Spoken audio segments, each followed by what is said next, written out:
In this video, you're going to listen to the English explanation of the CBSE Class 8 poem, The Last Bargain, written by the Bard of Bengal, Rabindranath Tagore. The poem is about someone looking for a job. However, he wants to be hired without losing his freedom. The poet tells us that he received offers from the rich, the powerful, and the beautiful. However, he turned them all down. At last, he met an innocent child. He immediately accepted his offer. The first stanza: "Come and hire me," I cried, while in the morning I was walking on the stone paved road.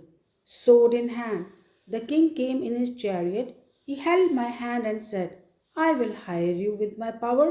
But his power counted for naught, and he went away in his chariot. Word notes: hire me, get my services in return for payment.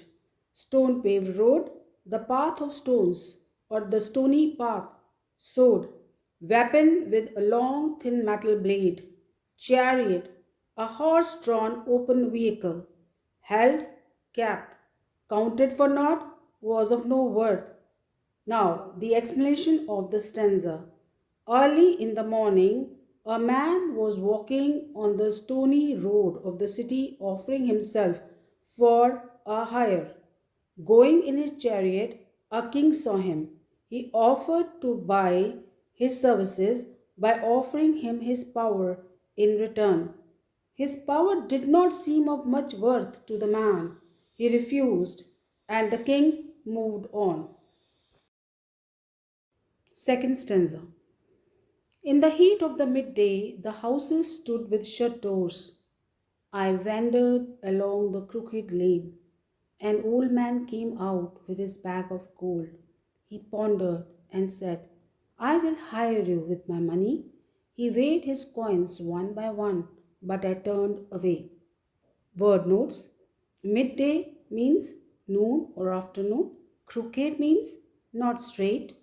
Pondered, thought, turned away, went to the other side. Explanation of the stanza. The man walked on in the heat of noon. He roamed about in crooked lanes. All the doors were shut. An old man came out with his bag of gold. He thought for some time and then offered to hire the man with gold. This offer could not attract the man, and he went the other way.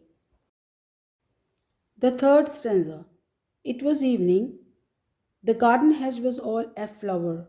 The fair maid came out and said, "I will hire you," with a smile. Her smile paled and melted into tears, and she went back alone into the dark. Word meanings: hedge means fence, aflower means filled with flowers, fair means beautiful, maid means girl, paled became weak, melted here means turned. Explanation now. Now it was evening. The garden hedge was filled with flowers. A beautiful girl came to the man. She offered the man her smile in return for his work. Had these smiles been real, showing happiness, the man might have accepted her offer. However, her smiles paled. She began to shed tears. Clearly, her happiness was no more than a disguise for her sorrow. The maid realized that no one would take sorrows in return for his labor, so she had to return alone into the darkness. Fourth stanza. The sun glistened on the sand and the sea waves broke waywardly. A child sat playing with shells. He raised his head and seemed to know me and said, "I hire you with nothing." From henceforward, that bargain struck in child's play made me a free man. Word notes: glistened, shone lustrously. Waves broke, the waves were dispersing by colliding. Waywardly, in an erratic manner, shells, hard outer coverings of small sea animals. Henceforward, from now on, Bargain struck, a deal was made. Now, the explanation. The evening sun was shining brightly on the sand. The sea waves were breaking on the shore uncontrollably. There was a child playing with his shells. He lifted his head and looked at the man. The child seemed to understand the man. He offered to hire the man without payment. The man accepted the offer, and from then onwards he played with the child. In doing so, he remained a free man. When one is hired for nothing, one remains free. The poet loved his freedom, and so he let himself be hired for nothing.